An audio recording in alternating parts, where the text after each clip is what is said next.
ஸல்லல்லாஹு சொன்னாங்க, வமத்அமுஹு ஹராமுன் வமஷ்ரபுஹு ஹராமுன் வமல்பஸுஹு ஹராமுன்.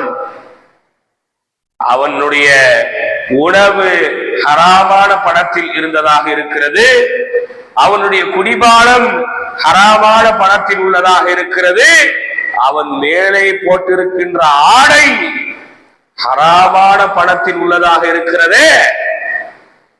இப்படி ஹராமானதை சாப்பிட்டு ஹராமானதை குடிச்சிட்டு ஹராமான ஆடை அணிந்து கொண்டு அவன் அல்லாஹ்ட்ட கையேந்தினா அவனுக்கு அல்லாஹ் எப்படி பதிலளிப்பான்? கொஞ்சம் யோசிச்சு பாருங்க. நம்ம வாழ்க்கையில என்னென்ன கஷ்டத்துக்கு நாம அல்லாஹ்ட்ட கையேந்துறோம், எத்தனை தடவை தொழுது அல்லாஹ்ட்ட துஆ கேட்டு இருக்கிறோம், எத்தனை தடவை நம்ம வாழ்க்கையில இப்படியெல்லாம் நடக்கணும்னு சொல்லி நாம மனசுல நியத்துகளையும் ஆசைகளையும் வைத்திருக்கின்றோம். ஆனால் எதுவுமே நம் வாழ்க்கையில் நடப்பதில்லை. ஏன் நடப்பதில்லை தெரியுமா? நம்முடைய உணவு ஹராமான பணம் கலந்திருக்கிறது, நம்முடைய உடையில் ஹராமான பணம் கலந்திருக்கிறது, நமது குடிப்பில் ஹராமான பணம் கலந்திருக்கிறது, நம் தங்கும் இடத்தில் ஹராமான பணம் கலந்திருக்கிறது. வட்டியா, இன்ட்ரெஸ்டா, இஎம்ஐயா, லோனா, எதை பற்றி எனக்கு கவலை இல்லை. எதுவாக இருந்தாலும் நான் அதை அனுபவித்துக் கொள்வேன் இல்லையா?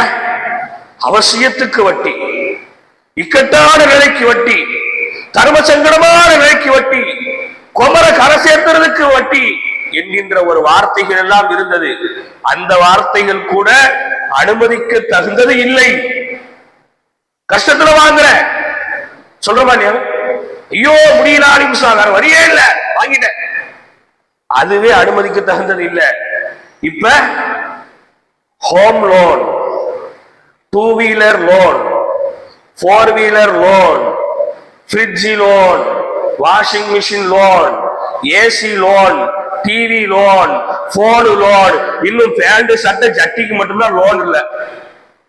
இன்னொரு காலம் இருக்கு, ஆம்பளைங்களுக்கு இல்ல, பெண்களுடைய ஆடைகளுக்கு இருக்கு. இருக்கா இல்லையா பாய்? நைட்டி, சேலை, மாதத்தவணை, வாரத்தவணையில விற்கிறாங்க, தெரியுமா தெரியாதா? தெரியுதா தெரியலையா? மாதத்தவணை 500 ரூபாய் சேலை கடையில போய் எடுத்தா 500 ரூபாய், அதுவே வாரத்தவணையில வரவர்கிட்ட எடுத்தா 800 ரூபாய். 500 ரூபாய் லாபம், 300 ரூபாய் அசலு, 200 ரூபாய் லாபம், 200 ரூபாய் லாபம் போக மிச்சம் இருக்கிற 300 ரூபாய் வட்டி வந்துருச்சு. காரணம் மோகம், ஆசை, எல்லாத்தையும் நான் அனுபவிச்சே தீருவேன், எல்லாத்தையும் பார்த்துருவேன். அதற்கு நான் ஹராமுக்கு போற